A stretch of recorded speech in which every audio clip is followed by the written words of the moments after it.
mean, when you're ready. I mean, No, we're good. We're good. That is more or less perfect. okay. But I'll just zoom in a little bit.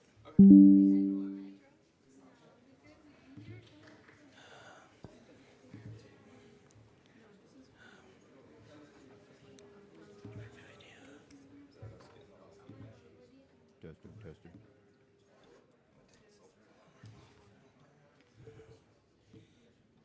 Things we do for you, Laura. Okay, I think that works. I'm not perfect. I'm not going for perfect. Okay. Have us both. Oh, sweet. Okay. Now we need to mic check.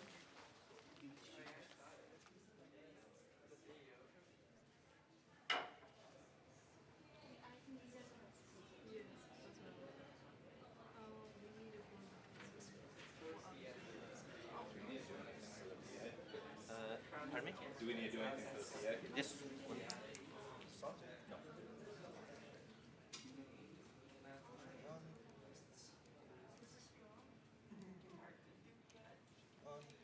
Gain is up. Gain is up.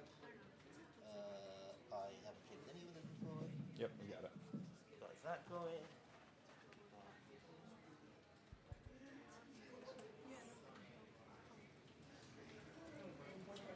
So are these going to the PA and these are going straight to the stream? Yes. Okay.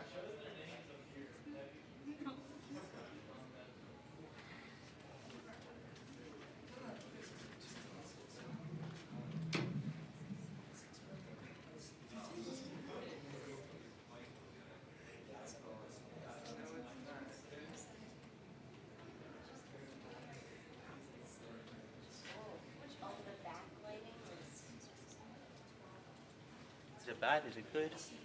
I'm probably in complete shadow. Yes. That is a bit of a Yes. At least it's overcast in here. When it's super bright, yeah, the whole windows are usually washed out. But Should we put the windows things down? yes.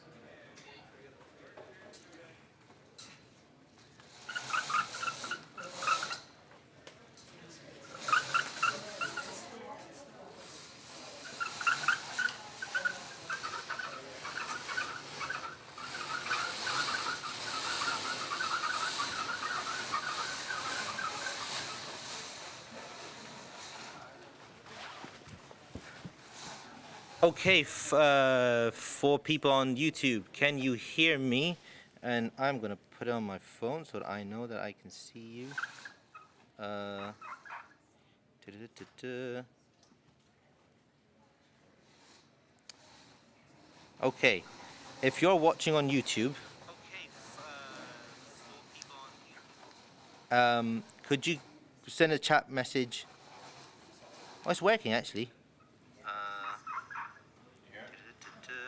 I can hear it on my phone, so definitely working. Okay, if you're watching on YouTube,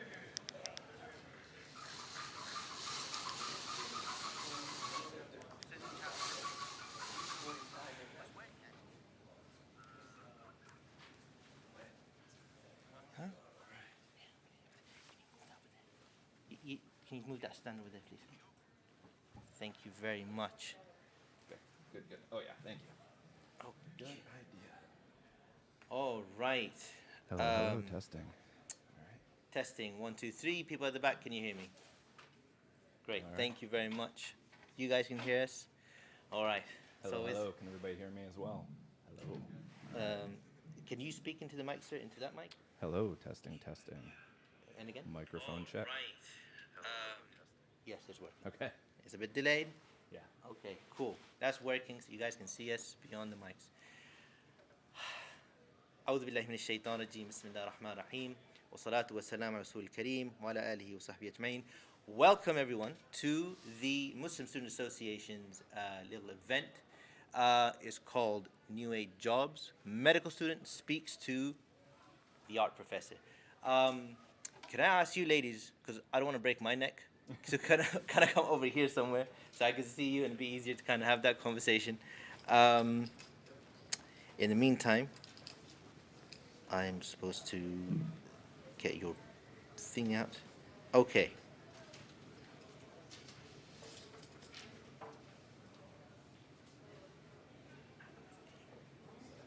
Yes, your bio. There you go. Okie dokes.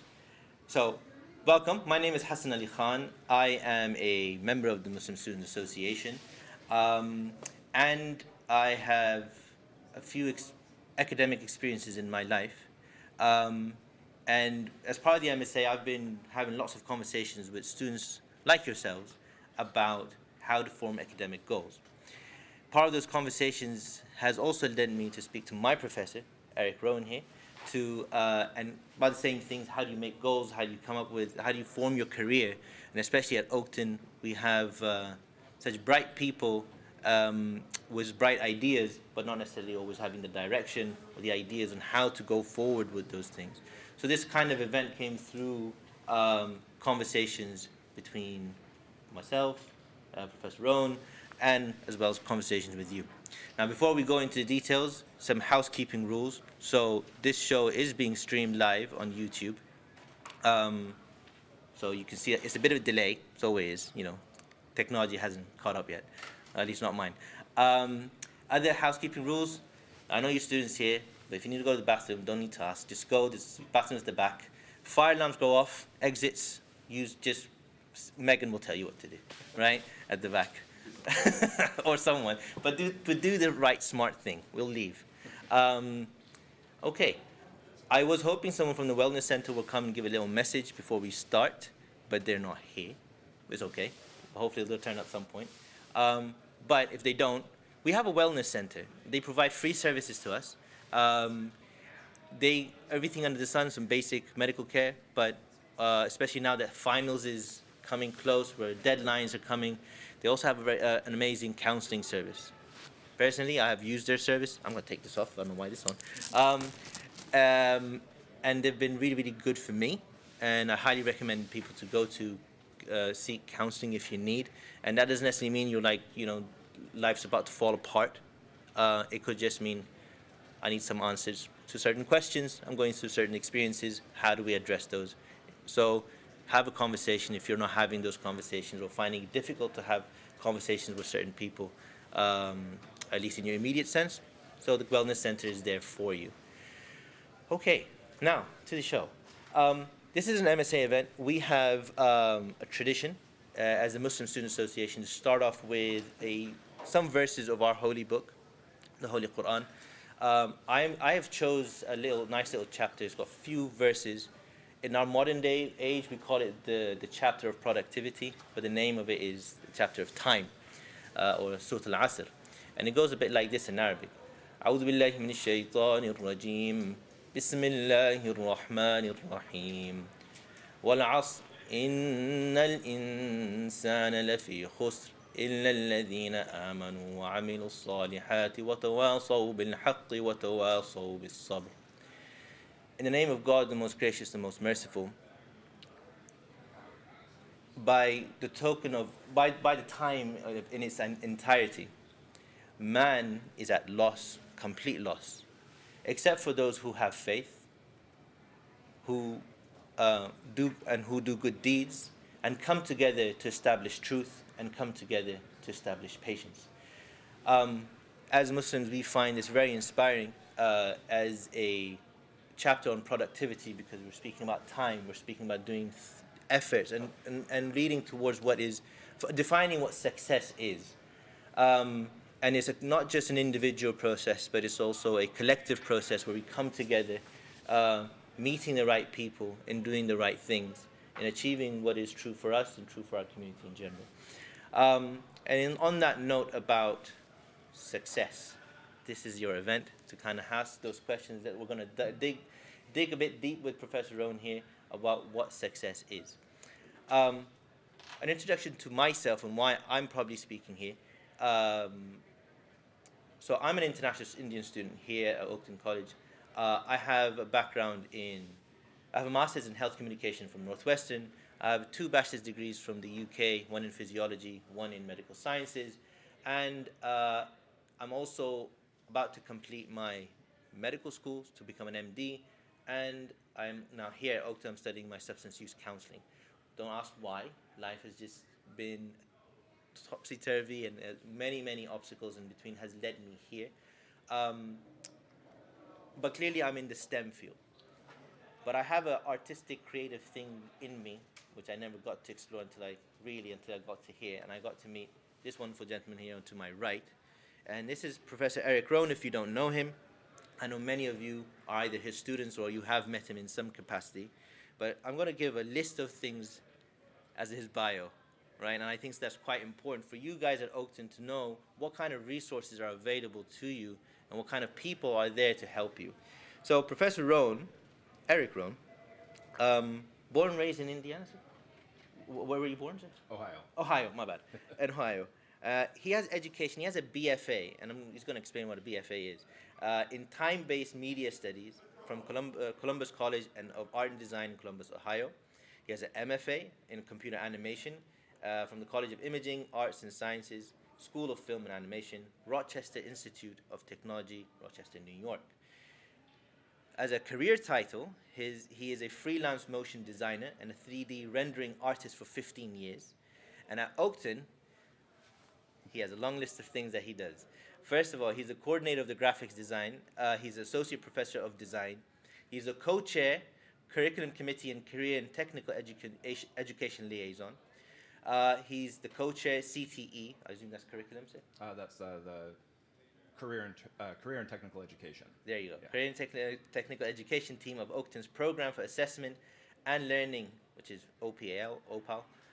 He's a co-chair of the committee of chairs and coordinators. He's also the co-chair of review and revision of pre-majors and pathways, and he's also the co-chair of academic facilities advisory committee.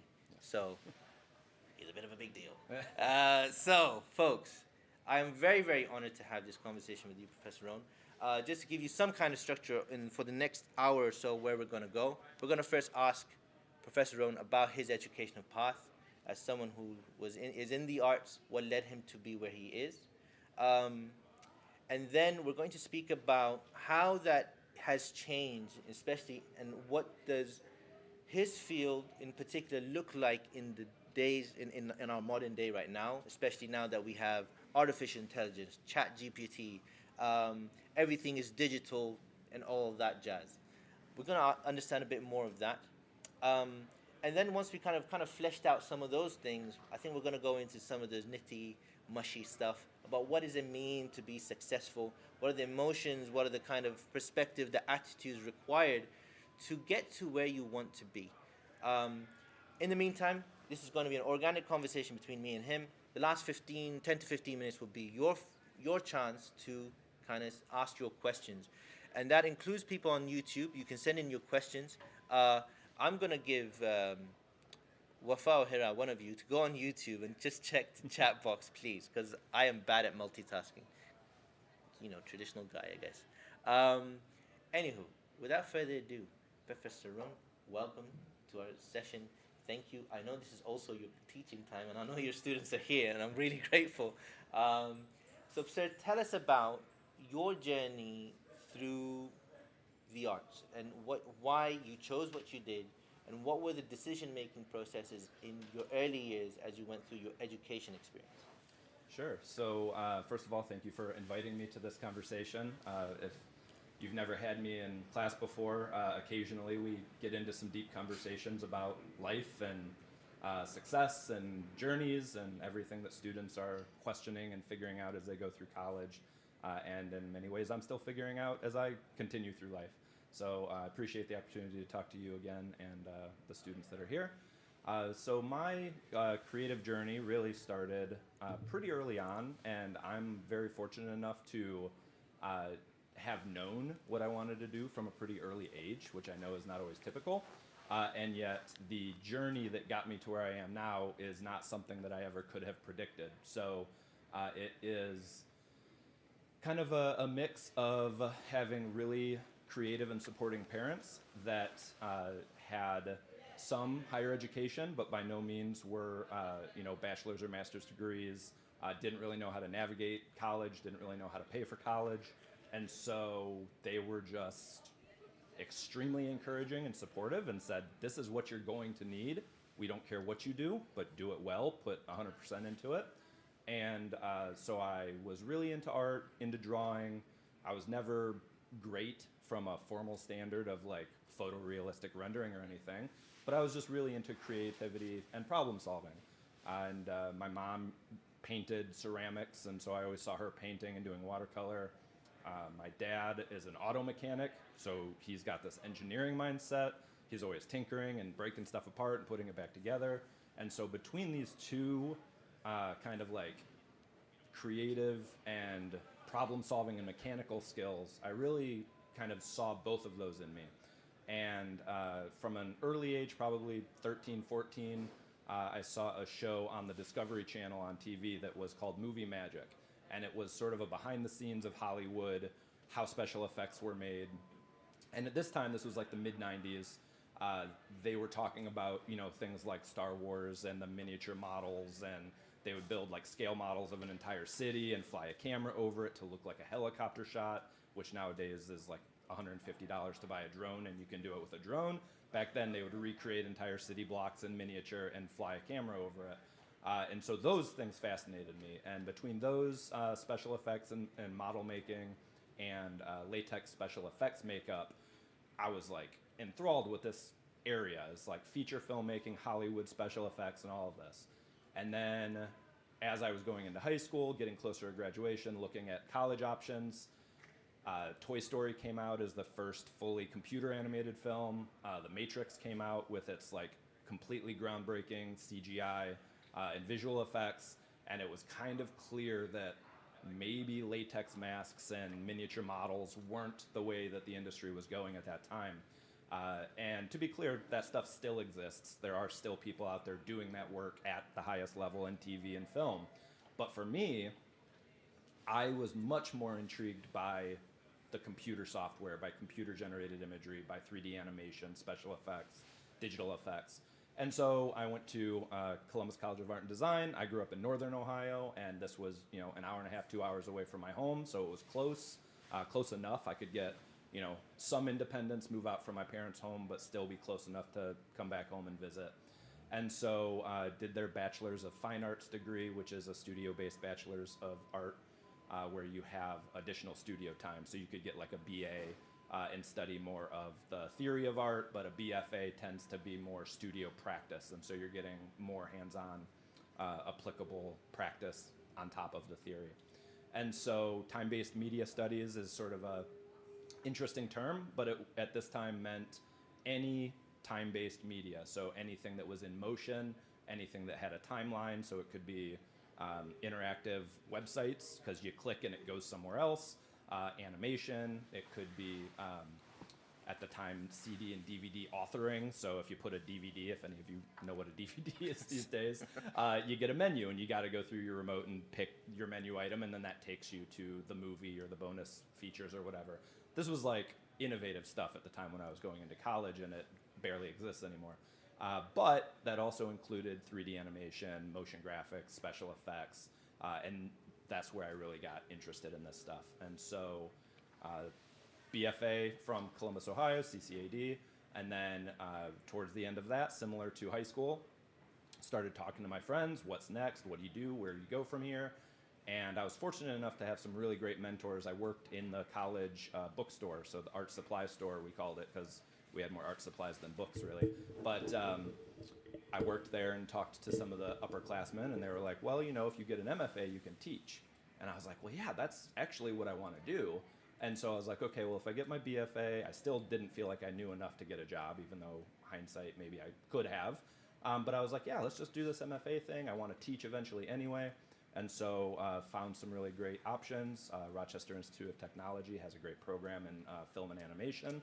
And so that's where I went, and came out of there pretty much ready to do 25, 30 years in 3D animation, motion graphics, television, film, and retire as a college professor.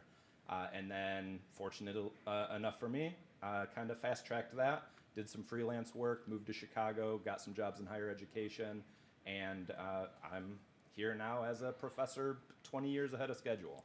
So that's good for me, but again, you know, there's a lot that I kind of bypassed throughout the career in the industry, and really got to find my true passion and love for teaching, and get to spend 20, 25, 30 years honing those skills, where I thought I had to kind of pay my dues in the industry and get my bona fides to come here and prove that I've done the work to teach it.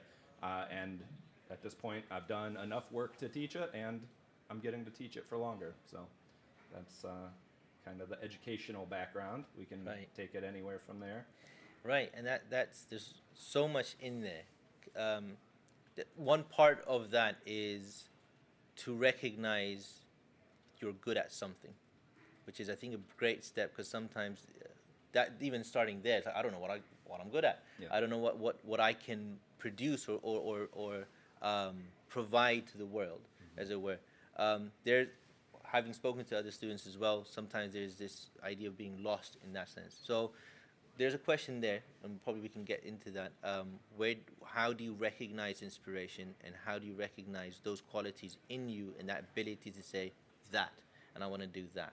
There's another part to this, which is the small little, we were just speaking about this, small little hustles that you've had to do, allowing probably that curiosity for going that next step from, I know this is maybe good for me, what do I, and then putting that little effort, those maybe consistent, inconsistent, however it is, maybe it's good luck. What is that process like, and how do you recognize that?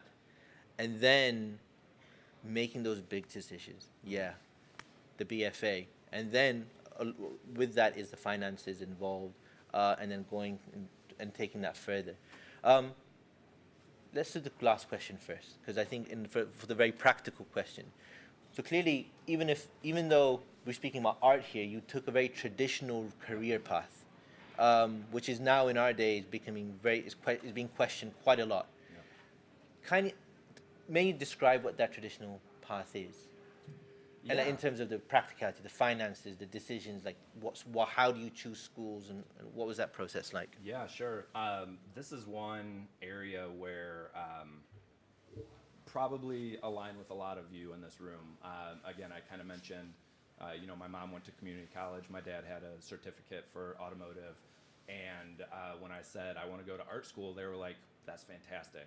Like, Godspeed, we'll support you in encouragement and love, but the money wasn't really there. And so it's like, yeah, if you want to do art school. We have no idea what that looks like as a career. We have no idea what kind of money you're going to make. But if that's what you want to do it. And they put down I think it was like $150 deposit on the dorm or whatever, just to like save my room. And then that was it. It was like, I was 17 years old. I graduated. I was the youngest in my class, or one of the youngest in my classes. So I graduated at 17 and moved off to college. Started college at 17, turned 18 like 2 months in, and was on my own. And honestly, that, I guess I'd say fear of failure, fear of disappointing my parents, fear of, getting in over my head, were strong motivators for me. And I mean, I know that's like super stressful to a lot of people and like freaks people out, to the point where they don't take the risk, right? The risk doesn't outweigh the reward, right? So what's the best case scenario? What's the worst case scenario? And the worst case scenario is so much worse. So people don't do it. I was lucky, young, dumb, just didn't really know, and didn't know anything about finances, didn't know anything about loans or interest. They said, you are Perkins eligible. For those of you that don't know, that's, essentially your family doesn't make enough money, so there's some money there to help. And so I said, okay, I'll take it. And then they said, you can sign these documents and get loans, and that'll cover the rest. And I said, okay, I'll take that. And then it was like, well, sink or swim. And that's been really every decision since then has been like, well, you can't fail, because that's not an option. And so you figure it out. And that's where the problem solving and the kind of goal setting comes in. And we'll get more into that, I'm sure, as Hassan has more questions. But that was really the start. It was just sort of like, I'm going to make the choice to follow the only thing I think I'm good at this point in my life and figure it out. And, again, my parents were supportive, but I knew dropping out of college and moving back in with my parents was not an option. Calling my parents and saying, can I have $20,000 was not an option.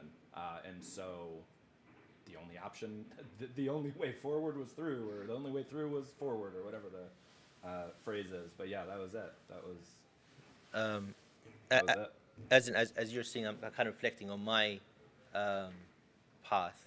So for me, slightly different, in the sense that very supportive parents in terms of the finances, haven't had to work even up to now.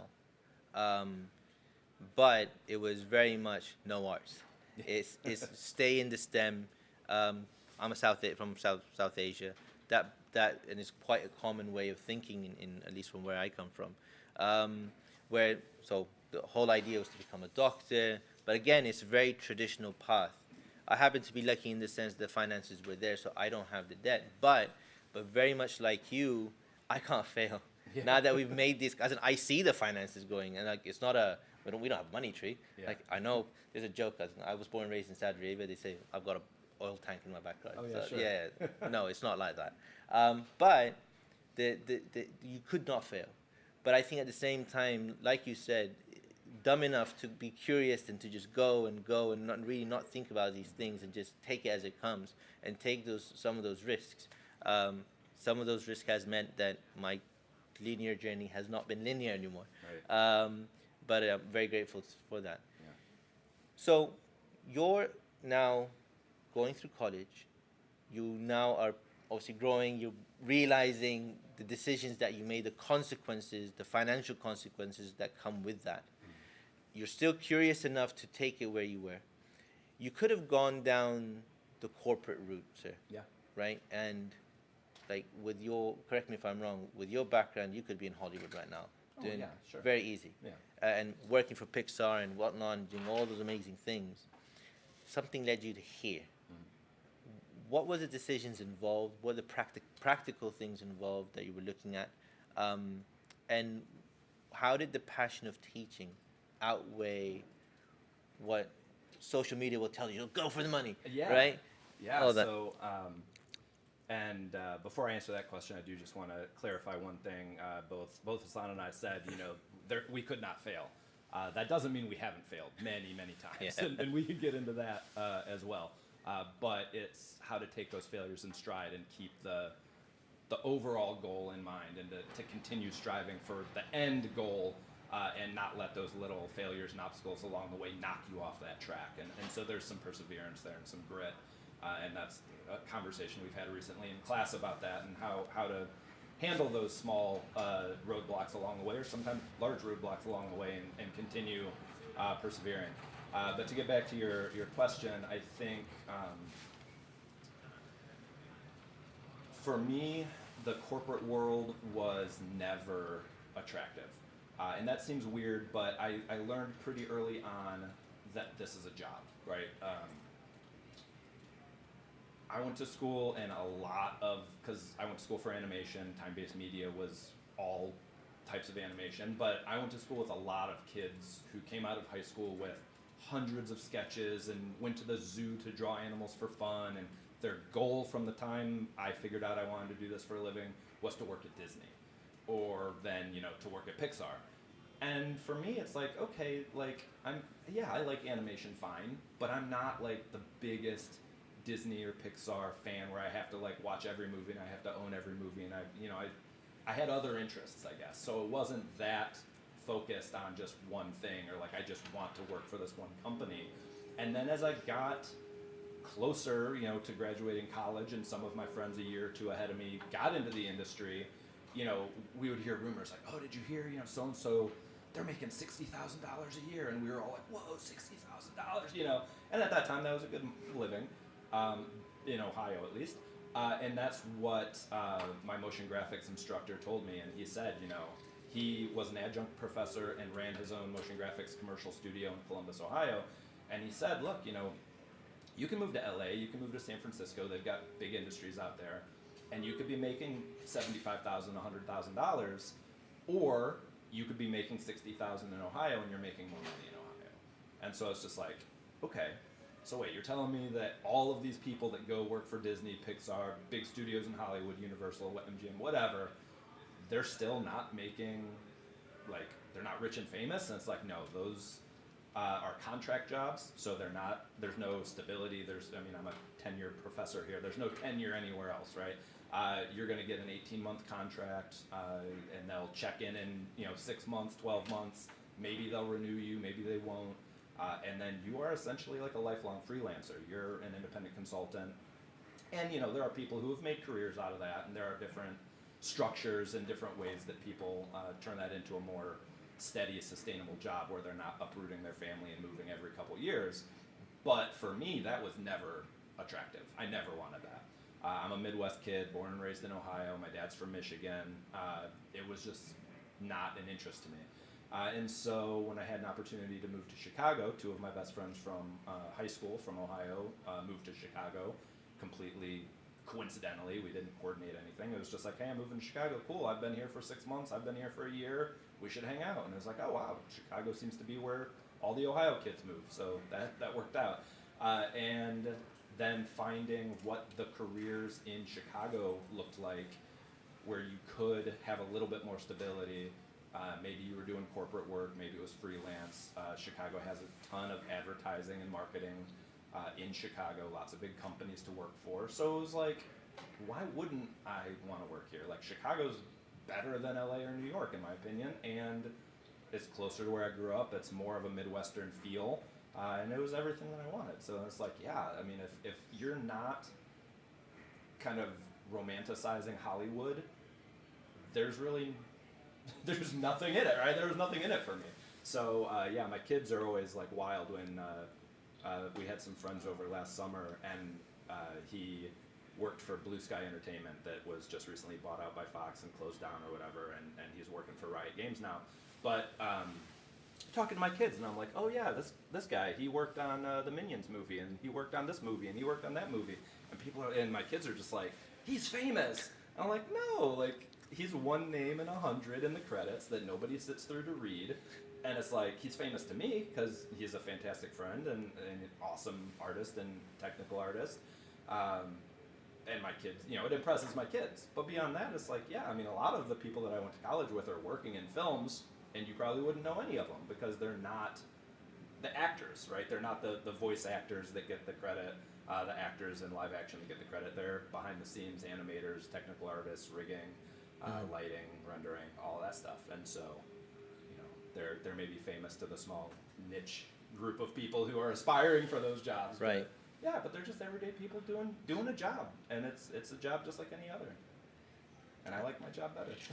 That's amazing. I think transitioning now, to the more questions related to practical skills, and I think what students may want to take away, not just the inspiration from your story, but how do we then, what was your process of making those goals? Clearly, in the beginning, you and I were probably not knowing what exactly the world is, what goals are. Yeah. But now at this stage, when you're still, I guess, in the midst of your career, how do you form goals? How do you place purpose, consequences, resources all together as you're forming those goals? And I think it's an important question for you guys if you're in your late teens, early 20s, don't necessarily have a career yet. Asking those questions is so important because it will help you make better decisions, I guess. Mm-hmm. So what is your process, sir? Yeah, I mean, I will share my process with all the caveats that say if I had it all to do over again, or if I knew then what I know now, I do things differently. My mom was very driven to push me towards excellence in whatever I did. And so from a very early age, she was always quizzing me with my homework, always making sure I, memorized what I needed to memorize, knew what I needed to know, was always asking me, what I was studying. And that motivated me to be on top of my studies. But then also, she started asking me, which I think are weird questions now in hindsight, but like, what's your 5-year plan? Oh, you're a sophomore, you're a junior in high school. What's your 5-year plan? I'm like, I don't know what's going to happen in 5 years, but it made me think, like, where do I want to be in 5 years? And then that's always stuck with me. And so it's like, even now that I'm like, I'm in a good spot. I don't need to worry about what's coming in 5 years necessarily. Like, I'll probably still be here, hopefully, in 5 years. But it put that curiosity, but also that kind of forethought of planning in my mind. And Sometimes it keeps me up at night. Sometimes it gives me anxiety. But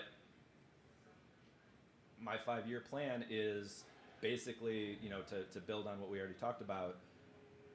I have a path in mind, and if anything comes up, I've got a plan B, I've got a plan C, I've got a plan D, I've got a plan E, because I can't fail, right? And so if I lost my job tomorrow, I'm not gonna just be like, well, I don't know what I'm doing, I guess I better start from scratch. It's like, I've already got a freelance business set up, it's been running for several years, I've got a handful of clients, I've maintained part-time. If I needed to ramp that up to a full job in 6 months, I could. And with the way that COVID hit education and a lot of stuff moving online, I've got courses pre-built. I could publish those tomorrow, put them on Patreon, put them online, put them on Skillshare, put them on YouTube, monetize the channel. I'm not doing that right now because that's just time and energy and effort and attention I don't have available. But if I were to lose everything tomorrow, I've got 5 other things I could do to make a living. And so I would not have those 5 other things in place if I didn't think, where am I going to be in 5 years, and what is the plan, and what is the backup plan, and what is the backup plan of the backup plan. Right. If I may just reiterate what you just Yeah, said. please. So what it seems what you do as a process is that you have, I guess, yes, the 5-year plan, but at the 5-year plan you have this end in sight, and then you kind of almost work backwards. Yeah. And then it's not just one end in sight. It's like option 1, option 2, and option 3, and what would I do in those scenarios? Yeah. And you kind of work backwards. Okay, so if that becomes a reality, what needs to happen in order to kind of either make that reality better or to meet the demands of that reality? Yeah. Is that, would that be correct in saying? Yeah, definitely. And I mean, the further into the career you get, or at least from where I am now, those 5-year increments mean a lot when you're 20, right? And I'm graduating college or graduating high school, 17, 18, 19 years old. Where do I want to be in 5 years? Well, on the other side of college. After 4 years of college, where do I want to be in 5 years? Well, I'm going to graduate school. It's a 3-year plus whatever, master's thesis and everything else. And it's like, okay, so I'll be on the other side of graduate school. Where's that? What's that going to look like? Once you get into your 40s and you have a career and it's pretty well established, like 5 years now, it's like, okay, well, college, graduate school, I'd like to get married one day, I'd like to have a family one day. Like, those are things you can kind of plan out in 5-year increments. Now it's like, okay, well, I'm going to probably retire by the time I'm 60. I'm 42 today. So 18 years, like, not a lot needs to change in 5 years. But what do I want to do in 5 years? And that's where some of these other side hustles and things that we can talk about start to fill my mind and keep me thinking. Definitely not just ready to coast. I'm not a coaster. So Right. always looking for the next thing. Yeah. And speaking about the next thing, your whole field has gone through a huge change. Yeah. As in, speaking about me in STEM, being a doctor the process of being a doctor hasn't changed much for the Yeah. past eons of years. And I think that's the draw towards something like being a doctor, is that there's this set out plan. The goals are very concrete. You have courses kind of laid out. The plans are laid out for you if you're diligent enough to kind of find out what those plans are. But your field, sir, the arts in particular, has gone through a huge transition, Yep. especially now that we have digital media in our homes. You can do so much with a phone camera. You can do so much with a simple app like Instagram or Pinterest or God knows what else. Yeah. There's almost and some great quality work without necessarily those degrees, those experiences, and so on and so Yeah. forth. So, what advice? What are those changes? And if you can iterate that much better than maybe what I've just said. But how does the modern student navigate, especially if they're an artist? We've got, I know, 2 of them at least, and got all your students as well, Yeah. right? How do they navigate all of this? And these questions about traditional route or the non-traditional route, Right. and then putting that goal formation in between. How would you do that? What's your advice nowadays? Yeah, so this is interesting because my industry is based on innovation. My industry changes every 2 years anyway, right? We have industry events every 12 months that are the next best thing in video cameras and recording technology and special effects. And that stuff moves fast. And so we're always trying to stay on the cutting edge of technology and what's coming out. And so that part hasn't changed. And even looking back to when I was 13, 14 years old, thinking, oh, well, nobody's going to be making latex masks and special effects makeup in 10 years, so that's a bad career to go into. I took a workshop with J. Anthony Kozar he's got a studio here in Woodridge, or at least used to, I'm not sure where he's located now, but he does all of the prosthetics and makeup for like Chicago Fire, Chicago PD, all of the Chicago-based shows, and it's, gunshot wounds and car crashes and fire victim, and it's a television show, so it's episodic television, seasons and seasons of this show, and he's like one of the lead prosthetics, makeup, paint, makeup artists, and he does all of this sculpting and all of these latex molds, and he's amazing at it. And he kind of got some notoriety from the reality show Face Off, which is all based around this. It's makeup artists and latex masks and special effects work and things like that. And like there are people out there doing that work, and so 25 years later, that's still a viable industry if you go into it knowing that it's a risk, right? And so all of this is a risk, but if you put in the time and effort and you're good at it, you can make a career at it. You can give it a go. And for me, it's kind of the same thing. It's no matter how much I practice, how good I get at one particular thing, I'm curious in so many things that I always tend to fall into that like jack of all trades, master of none, because as soon as I get like a really big 3D rendering job, I'll be like, oh, that's such a cool job. I'm so proud of this work. I'm going to be showing this work for years. This is, amazing. And then I'll be like, but man, that was a lot of time, a lot of effort, and this is the end of it. And then so it's like, now I'm going to go like practice music, or now I'm going to go focus on drawing again and get those skills back up, or I'm going to take some more motion design stuff that's a little faster and fun and bouncy, and it's not as heavy and technical and time consuming as some of the 3D rendering stuff I was doing. And so I'm always kind of shifting from one mode to another mode to keep up and kind of keep all of my skill sets, up to date, but at the same time, I can only focus on so many things. And so I'll get better and better at one thing, and then I'll switch over here and try to get better in this. And then when I go back to the other, it might be 2 years, 3 years, 4 years later, and the entire industry is different. And so I know we don't have too many specifically 3D animation students in here, but even the software that you make your 3D object in, and then the software you use to light it, and the software you use to render it out into imagery, those are changing yearly, right? And so if I was really good at one renderer and then took 3 or 4 years off from big projects and came back, the industry is using a different renderer now. And it's similar, I've got transferable skills, but it's like relearning. And so for students, you can go into the industry right now and in 5 years be ahead of where I would have been if I started 20 years ago, because this stuff is new. This stuff is still innovative, and nobody checks your degrees in a creative field most of the time. You never needed a degree. Now, when you go to apply for a job and they say, we prefer a bachelor's degree or we require a bachelor's degree, that's why you get a bachelor's degree, right?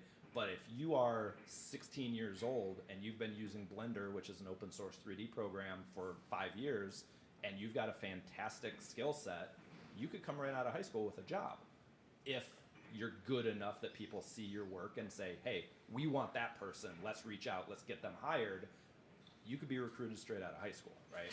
Now that's the top, fraction of a percent. Most people still have to go the traditional route, get some training, get some, college education. Maybe you need a certificate, maybe you need a degree.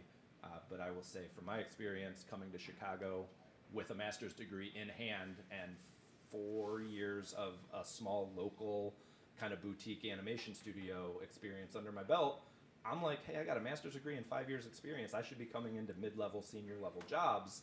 And I was lucky to get an intro-level job because there's just so much competition. And I was good, but I wasn't the best. And so that's where a lot of the freelance and side hustles and doing my own thing and working for myself and teaching on the side and all of that started to paint a more full picture of like what this career is going to look like. And it's the same today. I mean, you could come out with a bachelor's degree or a certificate or come right out of high school and just hustle and start a freelance business. Right. So just gathering my thoughts on what you just said. So success isn't passive. It is quite an active process. Yeah. And it requires a lot of thinking. Requires a lot of planning, it seems. It also is, it seems, following your curiosity. Part of what you've also mentioned in the form of your mum in particular and then your professors is having good mentors who, like your mum was the one who added value, like put those value systems in there. And then your professors guiding you and telling you what the reality of that field is. Another thing that I think what I'm gathering from here is this question between freedom and security. And there's this ever-going balance that you want a certain type of security in your life to kind of pay the bills, pay the checks, make sure there's bread on the table and you have a decent living. But then there's the freedom part, which especially for artists it seems, and I guess from us as clinicians in the STEM world, we need that as well. That ability to think without the reins and go for it and think big. How do you balance that? Yeah, I mean, I think that's something that a lot of people in the creative industries struggle with, because that idea of, I've got all these ideas and I'm writing a screenplay and I've got this idea for a film or a short project or whatever, but I gotta pay the bills, and so I've got to do corporate work, and the corporate work is 40, 50, 60 hours a week, pays the bills, but it like drains me of all creative feelings, and so I don't have time to do the creative work. And then on the other side, it's like, okay, well, if I had full creative freedom, then you're hoping you're like getting grant money or getting investors to finance your ideas, which is difficult. And then also like working a side job or somehow still making enough to live, and that's a struggle.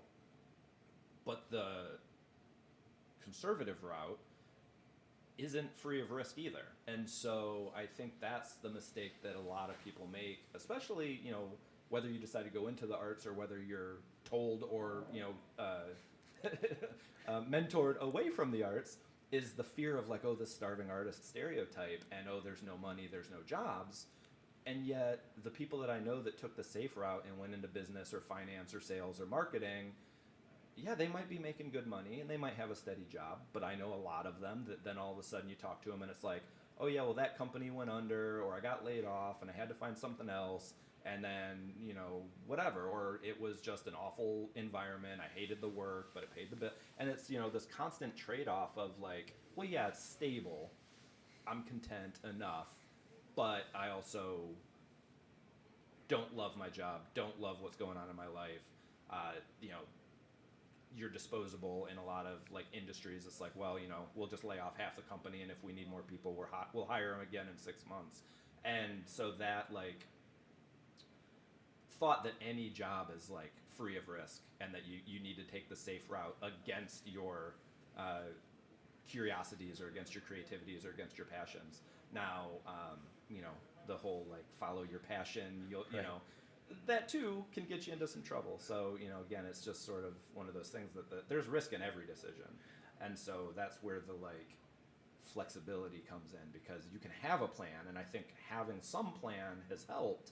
But for me, it's more the preparation of the plan that suits me, to when the plan doesn't pan out, I'm still prepared for what pivot I need to make. And so that's really it. And whether you're in a creative field or not, I think it's still healthy to have that plan and to be ready to pivot, because you never know when some life is going to pull the rug out from under you. So, and that can happen in any industry. Oh, absolutely. And I think to that point, I am the living example of that. So I started medical school. I couldn't get into so the way that works outside of the U.S. is that you can go into medical school straight from high school. So you finish your high school and you can apply for medical school. Say I applied to England or anywhere else in the world. They will take you if you've got the grades and you pass the whole processes. I couldn't do that, but eventually did get into medical school after finishing a bachelor's. It's a 5-year program. 4th year, failed one exam. I'm out of med school, and life just punched me in the face. And then I had to transfer my credits, go to the Caribbean. Many visa issues later, I had to do a master's that I didn't think I wanted to do, but I had to do it in order to get back into America. And now I'm here at Oakton, still now closer to being a doctor than ever, but I took the traditional path. And I was supposed to be on this everything's tick, tick, tick, but life happened. And it wasn't that I was a bad student, just life was at that time not great. And I was like, I passed two of the 3 exams, just that one. And England is very, very strict when it comes to its examinations and its processes. In the meantime, the journey has added its other fruits along with a lot of anxiety. But I'm really, really grateful for that. Time is short, sir. Yes. Rapid questions, Yeah. 3 short answers, and then we're going to give it to the students. Lightning round. Yeah. Yes. What is fear? Fear, boy, that's a big one for a lightning round. Fear can be anything, honestly. I mean, everybody's afraid of something, and if you don't think you're afraid of anything, you're probably not thinking hard enough. For me, fear is a motivator, and I know that's not true for everybody, but I run from fear like, like I'm running from the Grim Reaper himself, and, Right. Yeah. What is love? Oh boy. I just like fear. I think fear and love are very closely linked. And I mean, people are afraid to love and people are afraid to get their hearts broken. And so those two go very hand in hand. But love can be a lot of things. I mean, just what fulfills you, what gives you life, what makes you excited. And that one thing that you go back to give you life? I mean, It's chocolate for me. okay. I was going to go a little deeper. For me, it's information, it's philosophy, it's introspective for me. I mean, I am in a very public space as a college professor, but I'm very inside my own head all the time. And so if I'm ever lost, it's kind of back to the basics, back to the fundamentals, back to the values I live my life by.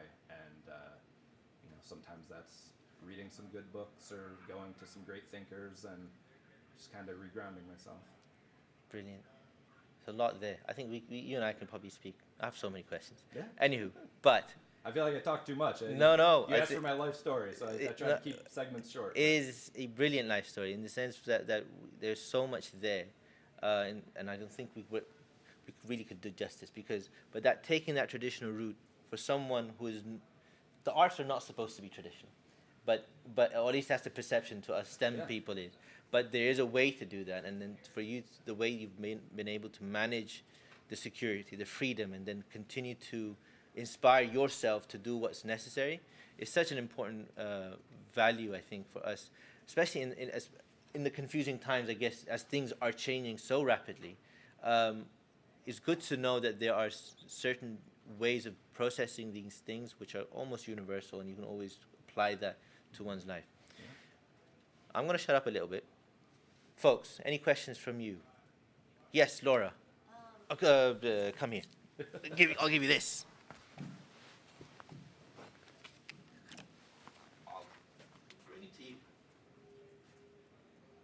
What are your values? Like, how do you decide what your values are? And, like, how do you live by them? Yeah. Is it something like you write down? Or like...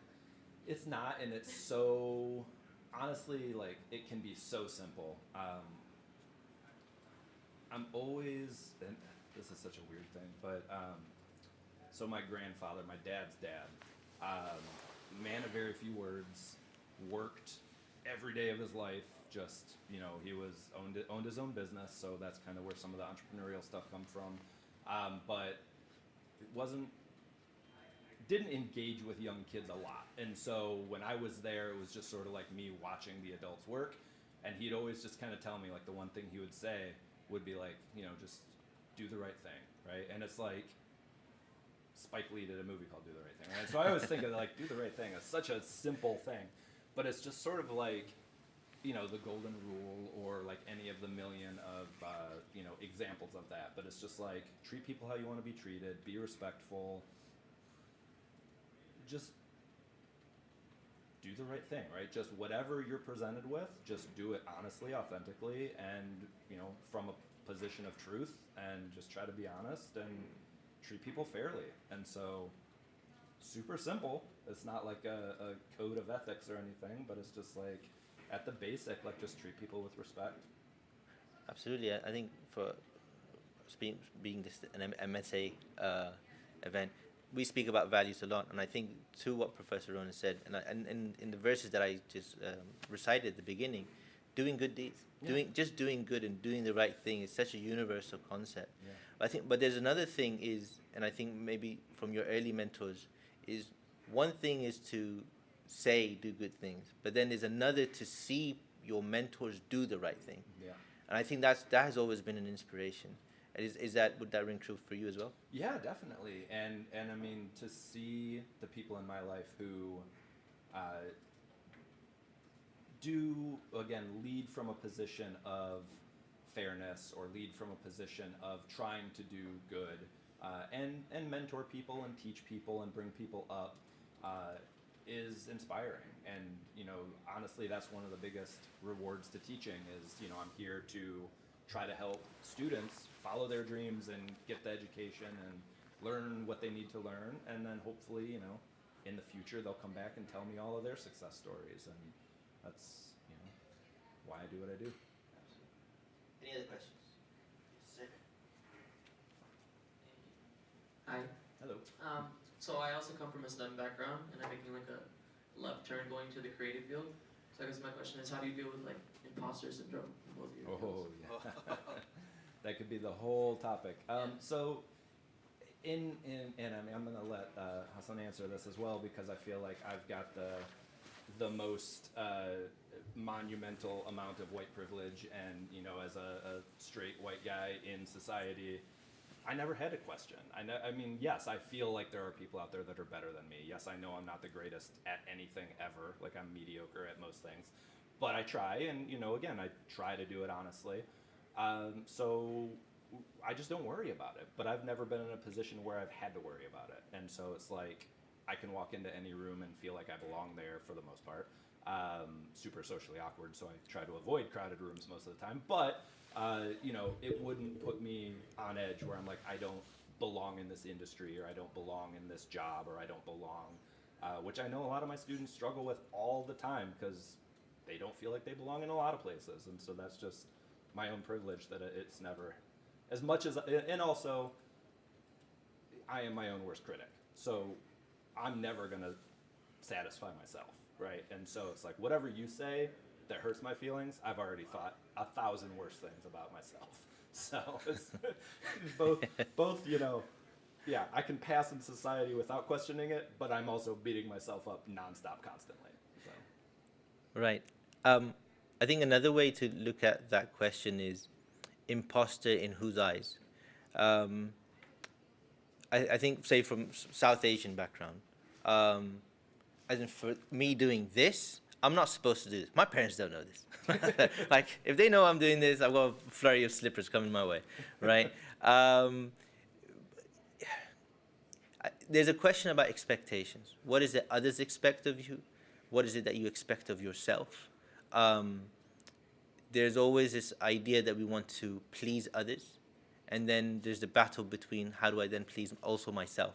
Is there a way that we can kind of meet in the middle? And I think for me, at least, a lot of the imposter syndrome that does come is me doing something that is not being expected of me. How do I get over that? Well, I go back to my values. I know one of the greatest things about what I've enjoyed about my topsy-turvy journey is my ability to my adventure into learning my values, so my religious beliefs and so on and so forth. Because at least from the community that I come from, if I know that, I can trump everything. And if I know that very well, it doesn't matter who comes in front of me, my parents, leaders, and so on and so forth. I know how to navigate through all of that. So I take my curiosity, take my ideas, and I compare it to my value systems first. And if those ideas don't clash, or rather they're accepted by it, then I allow enough curiosity to go for it. And it's easy. I've heard that something the other day. It's easier to say sorry after, Yeah. right? Better Something to like ask forgiveness than permission. that's the one. Yeah. Because if you're not doing anything wrong by, at least in our tradition, by God and by Prophet, it doesn't really matter, right? As long as one is fulfilling one's responsibilities, yes, you have. If you've been given a trust, you fulfill that trust, a promise, a word. Yes, you do that, but there are creative ways to also kind of navigate life as well. I think as in one thing as a counseling student as well, students of counseling, one thing we also speak about is accepting the emotion. Just because you have an emotion doesn't necessarily mean you have to act upon it. The decision and the feelings are two separate entities. So for me, what I've learned to do is that I accept the emotion and not resist it. Yeah, I'm feeling weird. I did a stupid blog called the Zen of Poop.com. In England, it wasn't received at all well. In America, it was, and that was nice to have that little, as kooky as it was, but that little success was great. But I went through with it. I knew it wasn't wrong. Yes, it's weird, but that curiosity was I gave it some life, and just seeing where it goes. And when you find that sweet success, even in the form of, oh, that's amazing, oh, that's cool, someone giving some nice little praise for something that was just, you didn't even think much about, it helps a lot. And that also means you have to be in the right place with the right time, with the right people. And that's the hustle that Professor Rohn has also spoken about in his talk. Any other questions? Yes, I see your fingers strong. Uh-oh. I don't have much to think of. I'll say something. Okay, so I only have comments, Okay. really. I really was inspired by like your kind of like story, kind of in a way. Okay. Thank you. I don't really have much more to say than that. I mean, it's kind of nice seeing like a story like you don't really know what you're doing in the end, but then you're just like, bam, that's what I want. Yeah. I'm gonna do it as so. Yeah, excellent. And I mean, part of that too is loving the journey, right? I mean, if the end result was I wanted to be a college professor and my entire life leading up to becoming a college professor weighed on whether or not that ever happened, like that's a very singular thing that could completely ruin your life if your metric for success is, did I achieve that one thing I set out to achieve? And in my life, it hasn't really been about that, and it's been just about, even the talk about going to Hollywood and working in feature films. If I set that as a goal and failed at that, like for me personally, that could have been pretty crushing. And if I said, well, I'm afraid to go to Hollywood because I might not succeed, so I'm going to play the safe route and hedge my bets and like aim lower, that would have also been a failure, right? Even if I succeeded at that second option, if my true goal was to go be in Hollywood, just by giving up on that dream would have been a failure. So really, in my way, it's sort of which is worse, right? Try and fail, or be afraid to try, so take the safe route. And I would rather try and fail. As much as I fear failure, I also can't let myself settle for less. And part of those adjustments you make along the way are clarifying what your goals really are, and in some cases not settling for less, but understanding that your perception was flawed from the start. I didn't know when I started my degree, I started it because of visual effects and filmmaking.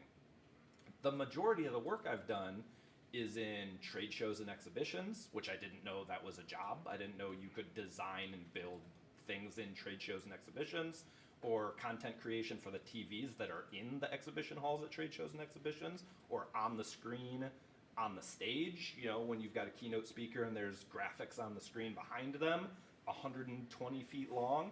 I didn't know that was a job, but that's where most of my professional work ended up. And then, you know, okay, 3D animation, well, that means Pixar. Well, no, but I've done 3D renderings for toys for Pixar, for Disney, for Thomas the Train and Chuggington Trains, and you can go to Toys R Us when Toys R Us's were in business and pick a box up off the shelf and be like, oh, I made all of these images on this toy. And it's like, that's really cool. To me, that's more interesting than saying like, well, maybe not more interesting, but to say like, oh yeah, I worked at Pixar for 10 years. People would be like impressed by that. But to say like, I got to work from home on my own computer in my home studio and still got to work with these cool brands on these really interesting projects. You know, I did a motion graphics package for a conference where Barack Obama was the keynote speaker. So I've got pictures of Barack Obama, President Obama, standing on a stage in front of animation that I created. And it's just like, That's surreal. I didn't know that was a thing, right? Like I didn't go to college to do that. But that was just a really cool opportunity. I was doing the right work for the right companies at the right time, and it was just a trade show like any other. And it was just like, oh, by the way, President Obama's the keynote. And it's like, wait, what? And so it's like, wow, all right, you know, I'm no more famous today than I was back then for that job, but it's a cool thing to keep in my back pocket on my resume, you know, like, it's a cool story to tell. And that's about it. Like, it didn't pay any better than any other jobs that, you know, so at the end of the day, it's still a job. You know, you do it to make a living, but those are the things that you kind of take away, and you're like, that fulfilled me at a deeper level than just working for money, right? One thing I'm going to say last before I allow you to promote your classes for next Oh, semester. thank you. There's something that what you just said kind of reminded me of the notion of standards. Having success does mean have high standards, and if you don't know what those standards are, I think you do have to figure those out. And the quicker you find out what those standards are, and then you take the path to be on that journey to meet those standards, I think success will come very quickly. That requires also certain ideas, and correct me if I'm wrong, sir, the ideas of self-respect, when to say yes, when to say no, who to allow to be on your journey, who not to be on your journey. Sometimes you may not know that immediately, but your experiences will tell you that. And also, I said self-respect, didn't I? Okay, there was nothing that came to mind. Anyways, I've forgotten it. But these are having those standards are very, very important. And I think part of that discussion that we had about grit, not failing, is that I think part of that is we have high standards for ourselves. And every day thinking about those ideas and being excited about it. We have a saying in my tradition at least is reach for the top of the minaret. If you don't get it, at least you get something below it, right? It's not about perfection. You will make mistakes, but at least you went for it. You went for the stars. So with that said, Professor Rohn, what classes are you teaching this coming summer, if not summer, fall? And what is it that one can study under you as a graphics designer, motion designer? Thank you for the opportunity to promote my stuff. Anything for Oakton.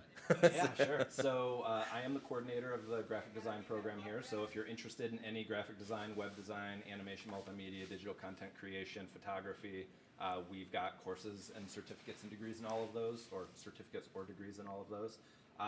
Plenty of courses to choose from.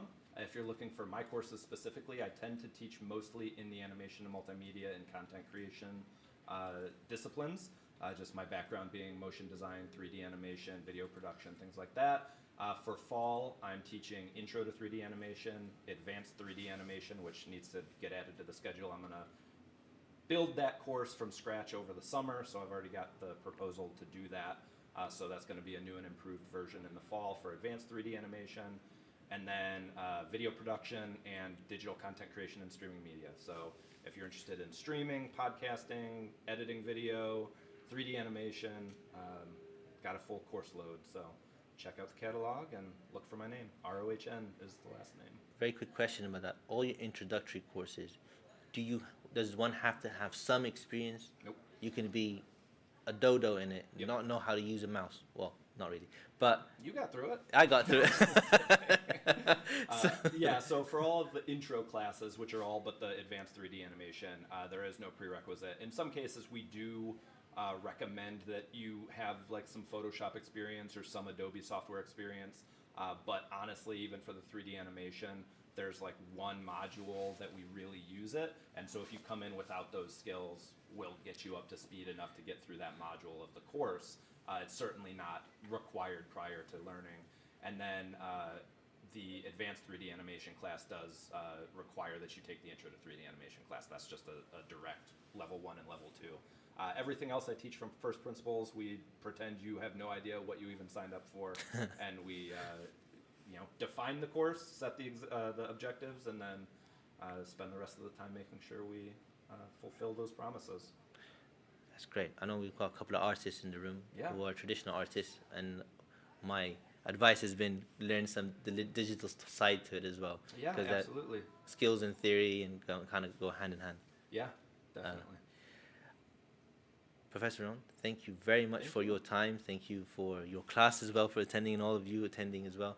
But thank you for sharing your story and your insights into your career path and how to navigate the world around. So a round of applause for Professor Rohn. Thank you very much. Thank you for you guys for coming along, attending. Thank you for those on YouTube for streaming. I didn't see any questions from them. It's okay. It will be this will automatically be recorded and on the Healthy Mind Chat channel. You can find it there. Go to the channels, click on live tab, and you'll find that the video there. If you want to go back to this conversation, God willing, it will be beneficial for you. Share it with your friends, subscribe to the channel, and then look out for also MSA events. We have our final event of the year next Tuesday, 25th, from what time is it? 4 to from, let's say 3 to 6.